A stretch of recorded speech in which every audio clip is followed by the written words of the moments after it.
தமிழர் பகுதியில் சோகம், சிகிச்சைக்கு சென்ற மாணவி உயிரிழப்பு. இலங்கை மீது சர்வதேச விசாரணைக்கு சாத்தியம், அமெரிக்க ராஜாங்க திணைக்களம் முக்கிய தகவல். சிங்கள பௌத்த தேசியவாதமே நாட்டின் அடிப்படை பிரச்சினை, புலம்பெயர் அமைப்புகள் கண்டனம்.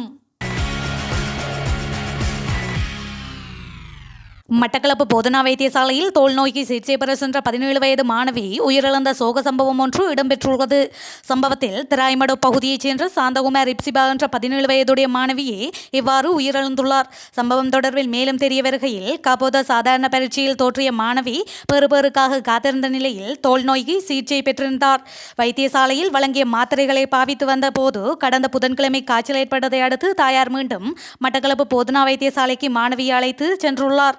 இதனையடுத்து மாணவி வைத்தியசாலையில் அனுமதிக்கப்பட்டு சிகிச்சை பெற்று வந்த நிலையில் நேற்றைய தினம் அதிதீவிர சிகிச்சை பிரிவில் அனுமதிக்கப்பட்டிருந்த நிலையிலே குறித்த சிறுமி உயிரிழந்துள்ளார். இந்நிலையில் மாணவியின் உயிரிழப்புக்கு மருத்துவமனையே காரணம் என உறவினர்கள் குற்றம் சுமத்தியுள்ளமையும் குறிப்பிடத்தக்கது. உயிர்த்த ஞாயிறு தின குண்டு தாக்குதல் தொடர்பில் சர்வதேச விசாரணையொன்றை நடத்துவதற்கான சாத்தியம் உண்டு என அமெரிக்க ராஜாங்க திணைக்களத்தின் உலகளாவிய குற்றவியல் நீதிக்கான தூதுவர் பெத்வான் லாகாக் தெரிவித்துள்ளார். அமெரிக்க ராஜாங்க திணைக்களத்தின் உலகளாவிய குற்றவியல் நீதிக்கான தூதுவர் பெத்வான் லாகாக் மற்றும் எம்.ஏ. சுமந்திரன் ஆகியோருக்கு இடையில் நேற்று முன்தினம் சந்திப்பொன்று இடம்பெற்றிருந்தது. இந்த சந்திப்பின் போது அவர் இந்த விடயத்தை குறிப்பிட்டுள்ளார். இந்த சந்திப்பின் போது இலங்கையில் இடம்பெற்ற உயிர்த்த ஞாயிறு தின குண்டு தாக்குதல்கள் தொடர்பில் அண்மையில் சேனல் 4 செய்தி சேவையினால் வெளியிடப்பட்ட ஆவணப்படம் குறித்தும் விசேட அவதானம் செலுத்தப்பட்டது.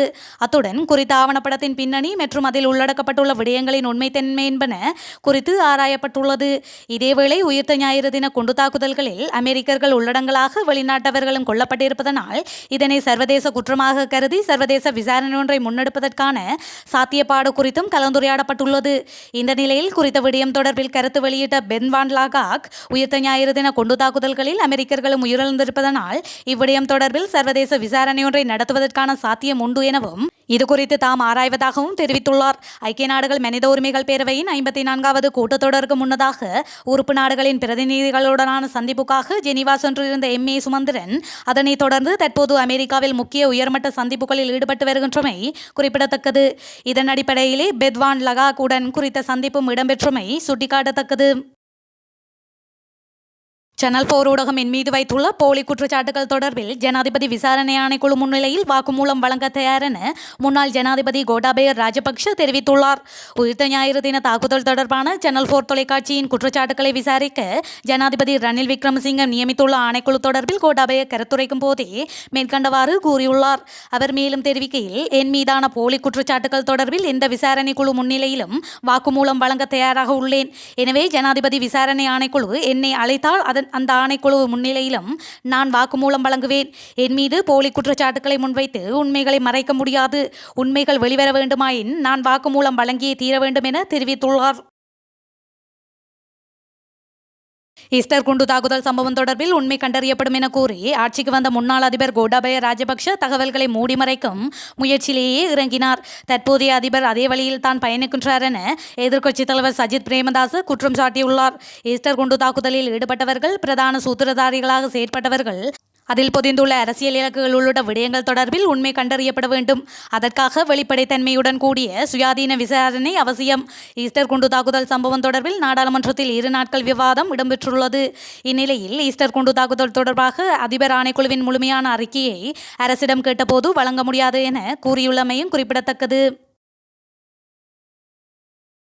அரசியலுக்கு பிரியாவிடை வழங்கவில்லை எனவும் தான் நாட்டை விட்டு ஓடவில்லை எனவும் முன்னாள் அதிபர் கோட்டாபய ராஜபக்ஷ தெரிவித்துள்ளார். இது தொடர்பில் அவர் மேலும் தெரிவிக்கையில், நாட்டில் தற்போது நடக்கும் விடயங்களை நான் உன்னிப்பாக அவதானித்து வருகின்றேன். எனது அரசியல் மீள்பிரவேசம் தொடர்பில் நான் தான் முடிவெடுக்க முடியும். அதில் வேறு எவருக்கும் தலையிட உரிமை இல்லை. பலருக்கு சவாலாக இருக்கக்கூடும் எனினும் நான் அரசியலுக்கு மீண்டும் வருவேனா என்பதை தற்போது கூற முடியாது. எனது அரசியல் பிரவேசம் பலருக்கு சவாலாக இருக்கக்கூடும் என்பதால் இது குறித்து பல்வேறு வதந்திகள் வெளியாவதாகவும் அவர் மேலும் தெரிவித்துள்ளார். இதேவேளை முன்னாள் அதிபர் கோட்டாபய ராஜபக்ஷ மீண்டும் அரசியலுக்கு வரவுள்ளாரா இல்லையா என்பதை அவர்தான் தீர்மானிக்க வேண்டும் என முன்னாள் அமைச்சர் நாமல் ராஜபக்ஷ தெரிவித்திருந்தமையும் குறிப்பிடத்தக்கது. சிங்கள பௌத்த தேசியவாதத்தின் மத்தியமயப்படுத்தப்பட்ட அதிகாரங்களே அடிப்படை அரசியல் பிரச்சினை உள்ளதாக 6 புலம்பெயர் தமிழர் அமைப்புகள் தெரிவித்துள்ளன. கடந்த 6ஆம் திகதி ஐக்கிய நாடுகள் மனித உரிமைகள் உயர்ஸ்தானிகர் வோல்கர் டர்க் இலங்கையின் மனித உரிமைகள் நிலவரம் தொடர்பான எழுத்துமூல அறிக்கை தொடர்பான தமது நிலைப்பாட்டை தெளிவுபடுத்தி ஆஸ்திரேலிய தமிழ் காங்கிரஸ், பிரித்தானிய தமிழ் பேரவை, அயர்லாந்து தமிழர் பேரவை, அமைதி மற்றும் நீதிக்கான ஒருங்கிணைப்பு குழு, சுவிட்சர்லாந்து தமிழ் நடவடிக்கை குழு மற்றும் அமெரிக்க தமிழ் நடவடிக்கை குழு ஆகிய 6 புலம்பெயர் தமிழர் அமைப்புகள் இணைந்து வெளியிட்டுள்ள கூட்டறிக்கையிலேயே மேற்குறிப்பிட்டவாறு எச்சரிக்கை விடுக்கப்பட்டுள்ளது. இலங்கையில் பொறுப்புக்கூறலை உறுதி செய்வதில் நிலவும் குறைபாடு மற்றும் நல்லிணக்கத்தை கட்டியெழுப்புவதற்கு உகந்த சூழல் இன்மை என்பவற்றை அடிக்கோடிட்டு காண்பித்து ஐக்கிய நாடுகள் மனித உரிமைகள் உயர்ஸ்தானிகர் வோல்கர் டர்க் கடந்த 6ஆம் திகதி இலங்கையின் மனித உரிமைகள் நிலவரம் தொடர்பான எழுத்துமூல அறிக்கையை வெளியிட்டிருந்தமையும் குறிப்பிடத்தக்கது.